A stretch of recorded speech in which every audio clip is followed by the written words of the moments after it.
Selamat pagi dan salam sejahtera di dalam kasih Tuhan Yesus Kristus. Mari kita berdoa.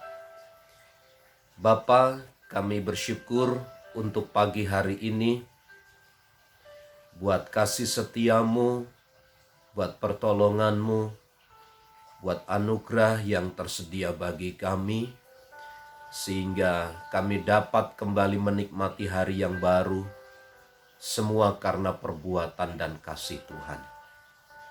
Kami akan merenungkan firman-Mu, kami siap untuk diberkati. Di dalam nama Tuhan Yesus. Amin. Dalam Injil Markus pasal yang ke-11 ayat 24. Karena itu aku berkata kepadamu, apa saja yang kamu minta dan doakan, percayalah bahwa kamu telah menerimanya, maka hal itu akan diberikan kepadamu. Dalam penilaian-penilaian kekristenan, ada bagian-bagian yang tidak boleh kita lupakan. Di mana satu misal, satu kisah di dalam perjanjian lama, ketika umat-umat Tuhan sedang berada di dalam pelanggaran dan kesalahan, baik sengaja maupun tidak. Mereka harus mempersembahkan korban binatang sebagai korban penghapus kesalahan atau dosa. Artinya ada sebuah pekerjaan pendamaian di sini. Diselesaikannya kesalahan-kesalahan.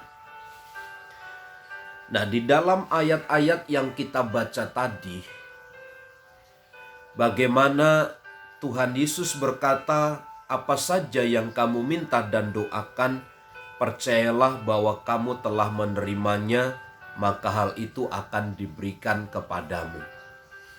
Hal ini tidak serta-merta terjadi secara tiba-tiba. Namun kisah ini diawali oleh Yesus menyucikan bait Allah. Bait Allah itu adalah bicara tentang diri kita. Ini adalah tempat kehadiran Tuhan. Tempat kehadiran Roh Allah, di mana Allah bersemayam, diam di dalam hidup kita. Harus dibersihkan terlebih dahulu. Segala sesuatu harus dibereskan ketika kita mengiring dan mengikut Tuhan. Tidak boleh ada kotoran-kotoran, tidak boleh ada sesuatu yang menghalangi, tidak boleh ada sesuatu yang patut dan dipertahankan untuk singgah dalam hidup kita, hal-hal yang bertentangan dengan kebenaran.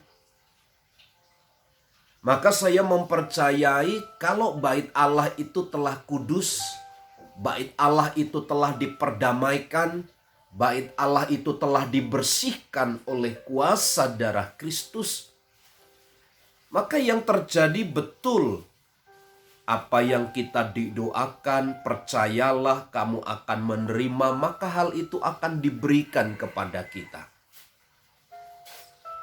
Tentang doa.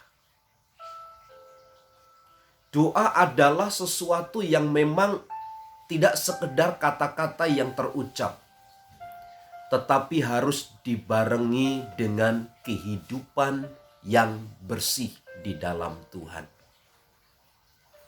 Bukankah pernyataan kitab Ibrani menyatakan demikian, doa orang yang benar, besar kuasanya. Jadi segala sesuatu adalah dimulai dari dalam diri yang telah diperdamaikan, dibersihkan melalui dan di dalam Kristus. Maka pagi hari ini Bapak Ibu Saudaraku sekalian, relakanlah dirimu, izinkanlah hidupmu untuk diperbaharui oleh Tuhan, dan percayalah kasih karunia Allah, pertolongan Allah, berkat Allah dilimpahkan bagi setiap kita yang percaya dan berharap kepada Tuhan. Saya berdoa kiranya Tuhan memampukan kita dan menolong kita untuk berdiri di atas kebenaran, sehingga apa yang kita doakan, apa yang kita minta, dimulai dengan dimana Kristus memperdamaikan, menyucikan, menguduskan bait Allah tubuh kita ini, maka Anda dan saya akan menerimanya. Selamat pagi, selamat beraktivitas. Kiranya Tuhan menolong dan memberkati kita sekalian. Amin.